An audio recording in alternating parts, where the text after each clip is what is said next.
la teoría finisecular, dijéramos, de que Puerto Padre era el puerto primado.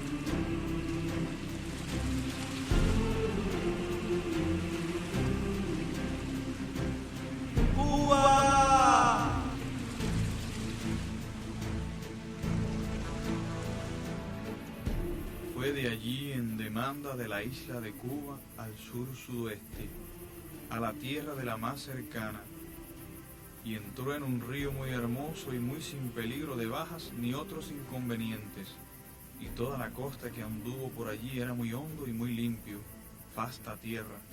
Tenía la boca del río 12 brazos, y es bien ancha para barloventear. Surgió dentro disque a tiro de lombarda. Dice el almirante que nunca tarda.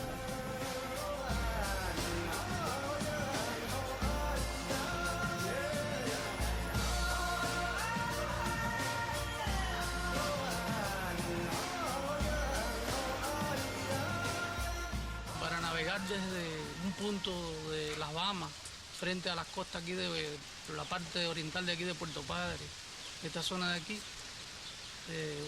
tú debes aproximarte con un rumbo aproximado de 180, 190 grados. Al arribar a las costas estas de oriente aquí entre Puerto Padre y Jíbara, si en caso fuera de noche y el tiempo estuviera mal tiempo, lloviendo o con bruma, lo más aconsejable es no penetrar al puerto donde haya decidido llegar, ya que al desconocer la zona, esta zona es una zona de muchos arrecifes, peligrosa, lo más aconsejable es mantenerse al pairo afuera hasta que amanezca. Producto del mal tiempo existente, lo mismo me puedo encontrar más al este o al oeste del punto que había arribado anteriormente.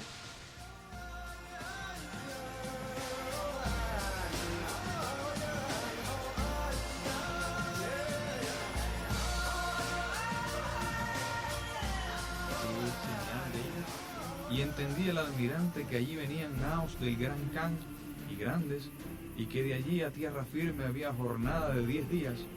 Llamó el almirante a aquel río y puerto de San Salvador.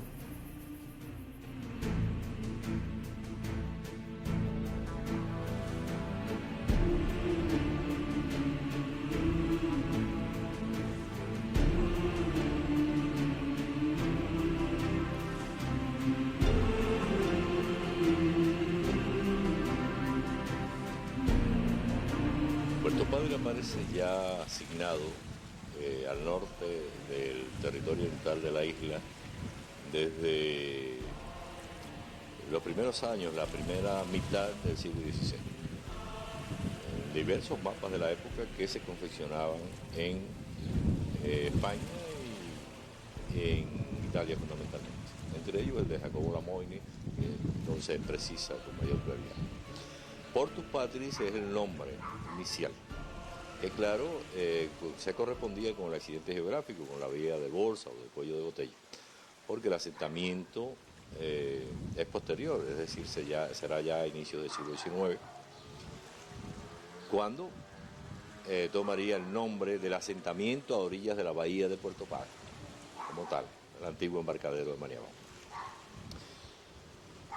Comparativamente, pues, Puerto Padre, Portus Patris, aparece primero que muchos otros asentamientos del país.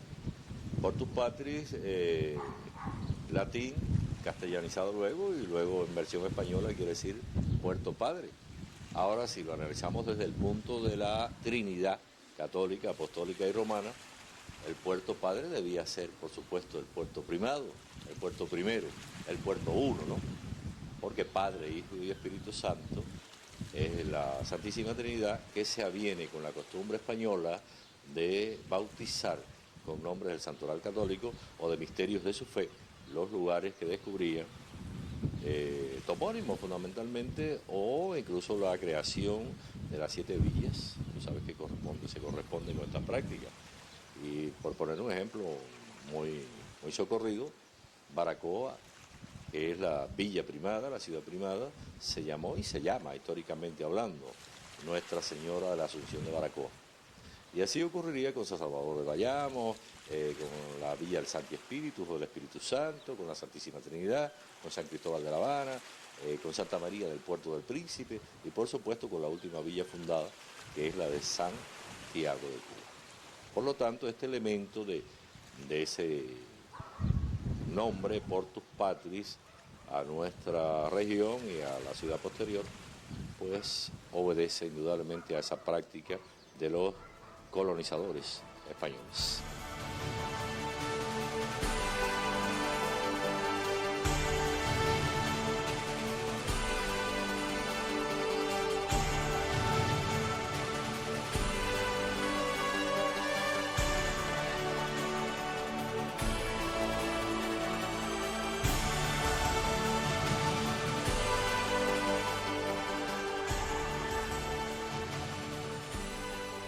Las características de la entrada del puerto, Puerto Padre es una zona baja, llana.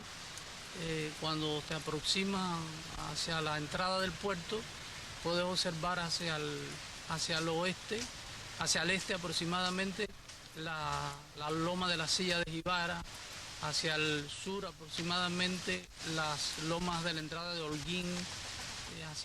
Hacia el oeste puedo observar ya más próximo al puerto una pequeña loma, se llama la loma de la Jíbara. La isla, dice, pues llena de montañas muy hermosas, aunque no son muy grandes en longura, salvo altas, y toda la otra tierra es alta de la manera de Sicilia, llena es de muchas aguas, según pudo entender de los indios que consigo lleva.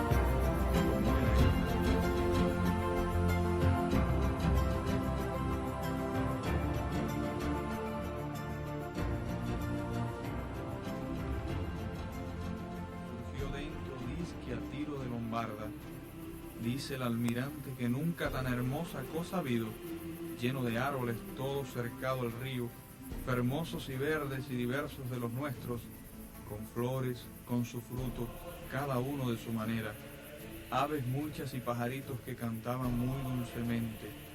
Había gran cantidad de palmas de otra manera que las de Guinea y de las nuestras, de una estatura mediana y los pies sin aquella camisa, y las hojas muy grandes, con las cuales cobijan las casas, la tierra muy llana. Saltó el almirante en la barca. La hierba era grande, como en el Andalucía por abril y mayo. Halló verdolagas muchas y bledos. Tornóse a la barca y anduvo por el río arriba un buen rato, y dice que era gran placer ver aquellas verduras y arboledas, y de las aves que no podía dejarlas para se volver. Dice que es aquella isla la más hermosa que ojos hayan visto, llena de muy buenos puertos.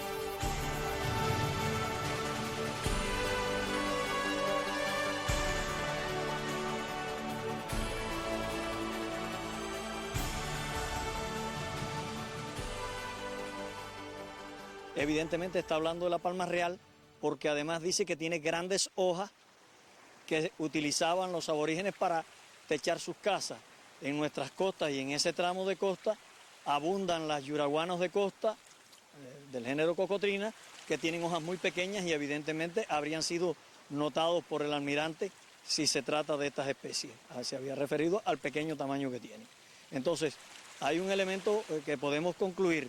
En ese primer día 28, él tuvo su primer contacto con la palma real cubana, con la Roystonia regia, y es de la palma que está hablando. El algodón podía haber estado en cualquiera de estos lugares y no es un elemento excluyente para un lugar u otro.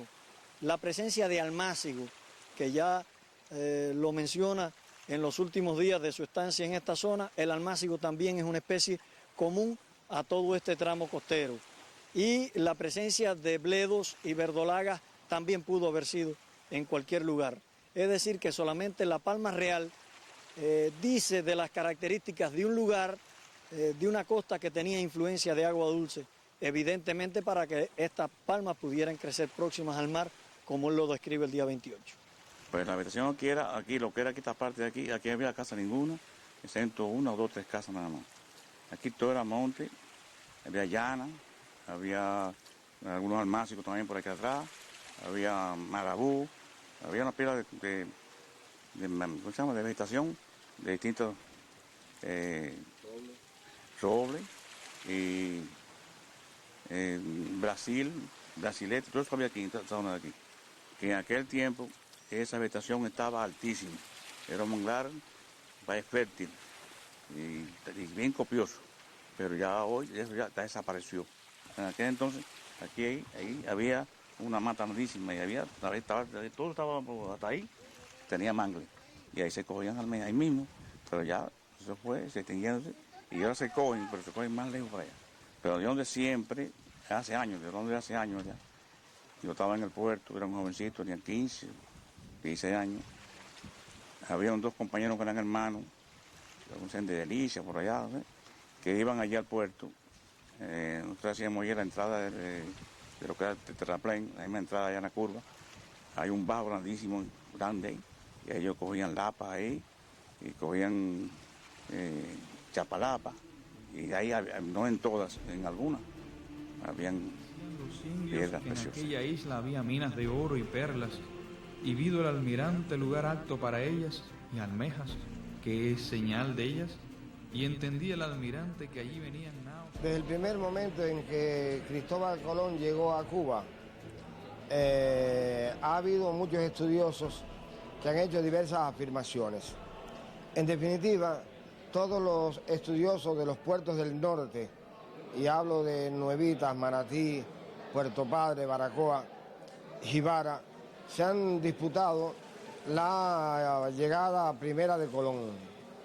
Sin embargo, a ciencia cierta no hay nada probado todavía. En primer lugar porque la polémica ha existido toda la vida y el hecho de Bariáis fue aprobado en el Congreso de Historia o en un Congreso de Historia en el cual la presidencia del Congreso recomendó publicar la tesis de Van der Gut y Parajón que decía que Colón había desembarcado por Bariáis. De todas maneras, esta tesis fue la más fundamentada pero no aprobatoria. Y yo pienso que haría falta estudios más profundos, más amplios, más interdisciplinarios, que puedan demostrar esa teoría o esa tesis que se ha planteado al respecto, de modo tal que la polémica existe.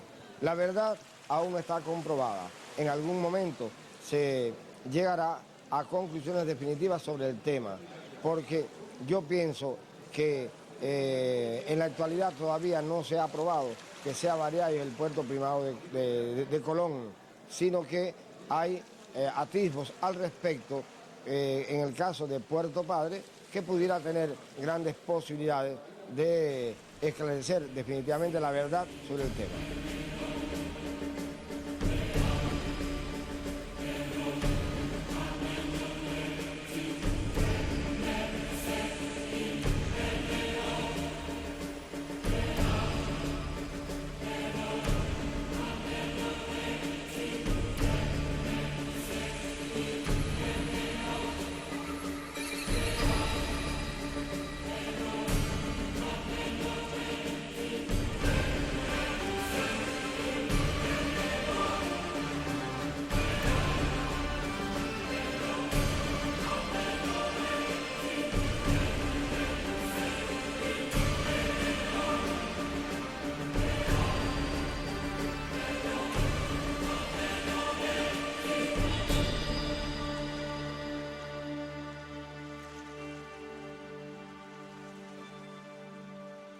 Y como él dice en el diario, eran indios pescadores.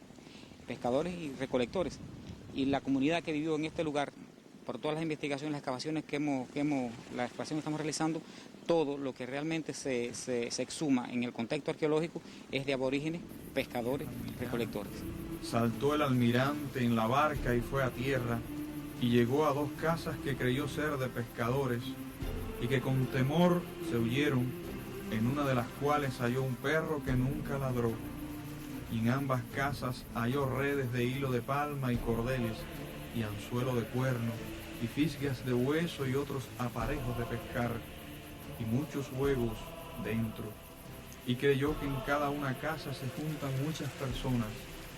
Mandó que no se tocasen cosa de todo ello, y así se hizo. Cuando iba a tierra con los navíos, salieron 2 almadias o canoas, y como vieron que los marineros entraban en la barca y remaban para ir a ver el fondo del río, para saber dónde habían de surgir, huyeron las canoas. Leyendo el diario y para fortalecer esta investigación, nos dimos a la tarea de buscar las 2 chozas de indios pescadores que Cristóbal Colón signa en el diario, y comenzamos una serie de exploraciones por todo el litoral. Había que encontrar ese dato, esos 2 sitios arqueológicos para apuntalar, para reforzar la tesis de Colón. Y en uno de esos periplos de exploración e investigación encontramos precisamente este sitio que estamos terminando de excavar, el Socucho número 1. Y en esos mismos días encontramos Socucho número 2, que está aquí cerca un poquito más allá del hotel del Socucho, en el lugar exactamente que necesitábamos para fortalecer la investigación. Y como él dice en el diario, eran indios pescadores y recolectores. Y la comunidad que vivió en este lugar, por todas las investigaciones, las excavaciones la excavación que estamos realizando, todo lo que realmente se exhuma en el contexto arqueológico es de aborígenes, pescadores, recolectores.